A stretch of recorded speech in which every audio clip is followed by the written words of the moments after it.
लोकनेते तथा माजी आमदार सिंदखेडा धुळे ग्रामीण स्वर्गीय अण्णासाहेब दवा पाटलांच्या जयंतीनिमित्त गंगामाई कॉलेज येथे अभिवादन। धुळे शहरातील नगाव येथील गंगामाई इंजिनिअरिंग कॉलेज येथील आवारात माजी आमदार लोकनेते स्वर्गीय दत्तात्रय वामन पाटील यांच्या समाधीस्थळी जयंतीनिमित्त अभिवादन कार्यक्रम पार पडला।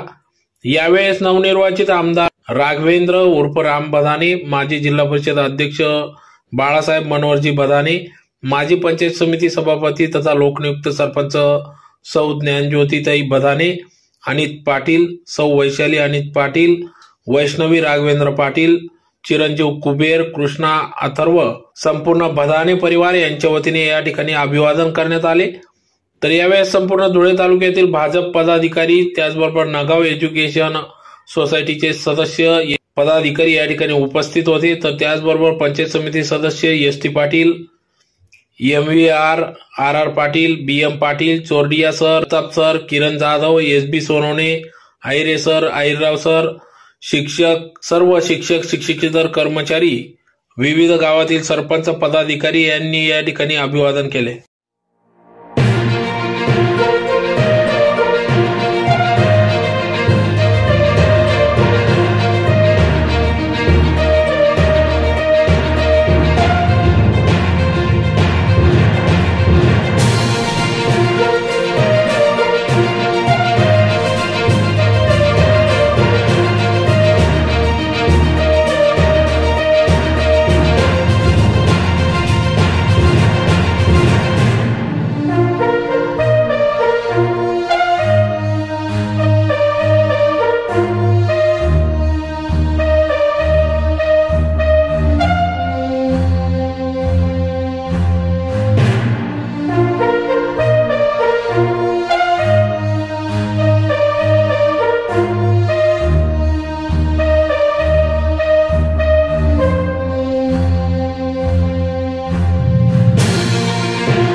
कैलासवासी अण्णासाहेब दवा पाटील यांच्या जयंतीनिमित्त संपूर्ण नगाव एज्युकेशन सोसायटी व संपूर्ण पंचकृषीतील मोठ्या प्रमाणावर ग्रामस्थ या ठिकाणी स्मृतीस्थळावर हजर आहेत।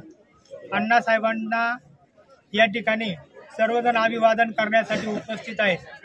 आजचा दिवस म्हणजे सर्व पंचकृषीला शक्ती मिळण्याचा दिवस असतो आणि आज या ठिकाणी आल्यानंतर सर्व बांधव अण्णासाहेबांकडून प्रेरणा घेतात आणि ती प्रेरणा पुढे वर्षभर त्या प्रेरणेचा फायदा सर्व बांधवांना, सर्व कर्मचाऱ्यांना या ठिकाणी मिळतो आणि ती शक्ती, ती ऊर्जा घेऊन सगळेजण वर्षभर काम करत असतात। अण्णासाहेबांनी पूर्ण आयुष्य गोरगरिबांसाठी, ग्रामीण भागाच्या जनतेसाठी घालवलं आणि त्याचंच फलित म्हणून आज आपल्या धुळे ग्रामीणमध्ये रामदादांना मोठ्या प्रमाणामध्ये यश आमदारकीचं या ठिकाणी मिळालेलं आहे आणि ही सर्व पुण्य ही अण्णासाहेबांची आहे।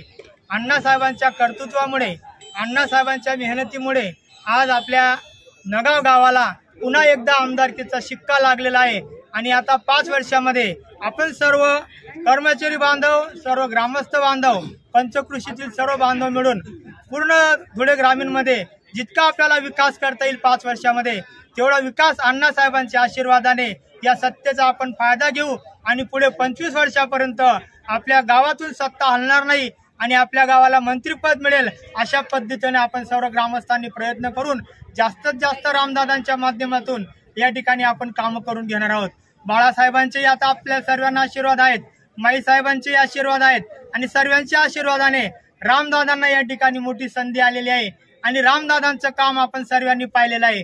ज्याप्रमाणे अण्णासाहेबांमध्ये काम करण्याची धमक होती, काम करण्याची जी पद्धत होती अण्णासाहेबांची, तशीच पद्धत रामदादांची सुद्धा या ठिकाणी आपल्याला पाहायला मिळते आहे आणि याचा फायदा आपल्याला 5 वर्षामध्ये पूर्ण धुळे ग्रामीण जनतेला करून द्यायचा आहे। अशा पद्धतीने आजच्या दिवशी अण्णासाहेबांच्या जयंतीच्या निमित्ताने माझे मनोगत या ठिकाणी सांगतो आणि थांबतो। जय हिंद, जय महाराष्ट्र।